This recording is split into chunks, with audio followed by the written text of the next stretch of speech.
why is there so much suffering in the world? I mean, really. If there's a good, all-powerful God, why doesn't that God do something about it? This is what philosophers call the problem of evil. And it's got to be one of the oldest, heaviest questions humanity has ever asked. So today, we're going to dive deep into how generations of thinkers have wrestled with this very puzzle, and we'll be using a fantastic modern guide to light the way. Our guide for this journey is Chad Meister's really excellent book, Evil, A Guide for the Perplexed.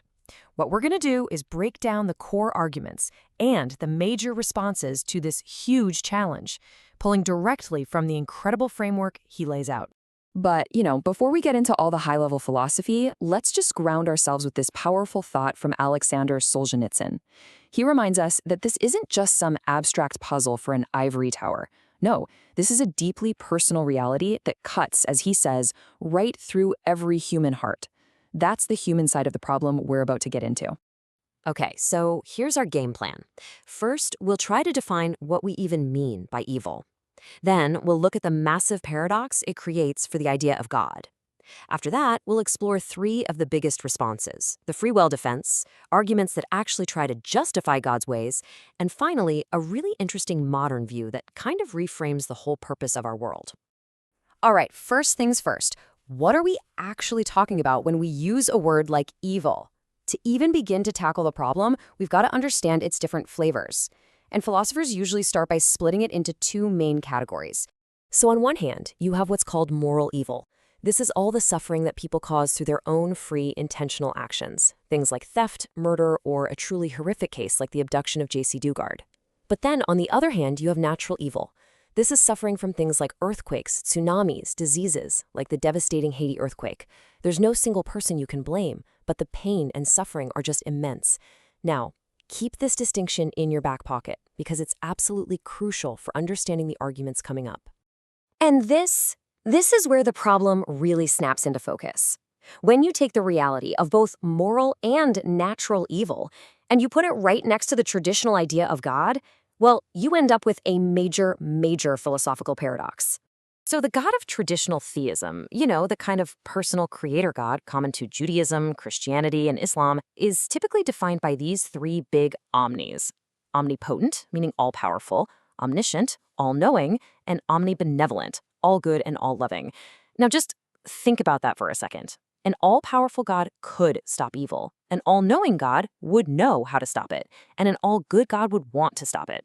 So why is it still here? And listen, this is not a new question, not by a long shot. The ancient Greek philosopher Epicurus framed it just perfectly.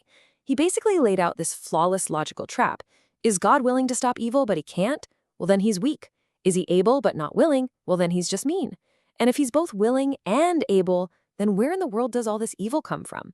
It's a brilliant little riddle that's been stumping people for centuries. So what this all boils down to is what modern philosophers call the logical problem of evil. The argument is that the statement, an all-good, all-powerful God exists, and the statement, evil exists, are logically contradictory. Like saying, this is a square circle. They just can't both be true at the same time. So how in the world do you respond to an argument that powerful? Well, the first major attempt doesn't try to justify evil. Instead, it tries to show that there isn't actually a logical contradiction to begin with. This strategy is known as a defense. And it's really, really important to get what a defense is trying to do.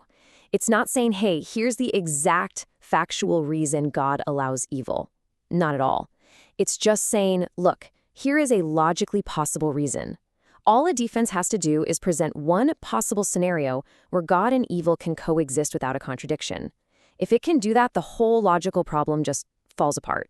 Probably the most famous version of this is Alvin Plantinga's free will defense. The basic idea, paraphrased here, is that for God to create beings who could be genuinely good, he had to give them genuine freedom. And real, authentic freedom means having the ability to choose evil.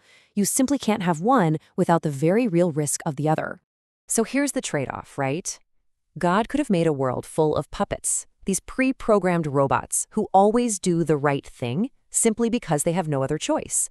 But, and this is the key, the argument is that a world with truly free creatures who can genuinely choose to be good and loving, even with the risk of them choosing evil, well, that's a far more valuable, far more meaningful world. The possibility of evil, then, is the necessary price of real freedom. But for a lot of people, just showing that something is logically possible, well, it doesn't really cut it. It feels a bit like a philosophical trick. They want a believable reason for why God actually allows evil to happen. And this much more ambitious project is called a theodicy. Yes, so unlike a defense, a theodicy tries to justify God's ways. It's making a much, much bolder claim. It's essentially saying, here's the real reason, or at least a very plausible one, that evil exists. It's an attempt to give a factually true explanation that makes sense of our world and vindicates God in the face of all this suffering. So, let's look at two of the biggest approaches. And what's so fascinating here is how these two historical powerhouses start from completely different places. You've got the Augustinian view, which is based on the fall from a perfect paradise. It says we started out perfect, and a misuse of free will brought evil into the world. Then you have the soul-making view, which says humanity is still evolving, and the world was intentionally designed to be a challenging place to help us grow morally. One sees paradise as something we lost, the other sees character growth as something we're trying to gain. So let's zoom in on that second one, the soul-making view. It's a perspective that a lot of modern thinkers find more compatible with what we know from science, especially evolution, and it totally reframes the entire purpose of why we're even here. Popularized by the philosopher John Hick, this theodicy argues that God's goal was never to create some kind of cushy, risk-free utopia.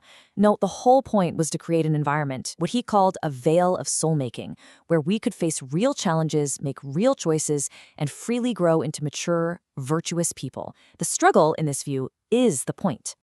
I mean, that toy world analogy from Richard Swinburne just hits the nail on the head, doesn't it?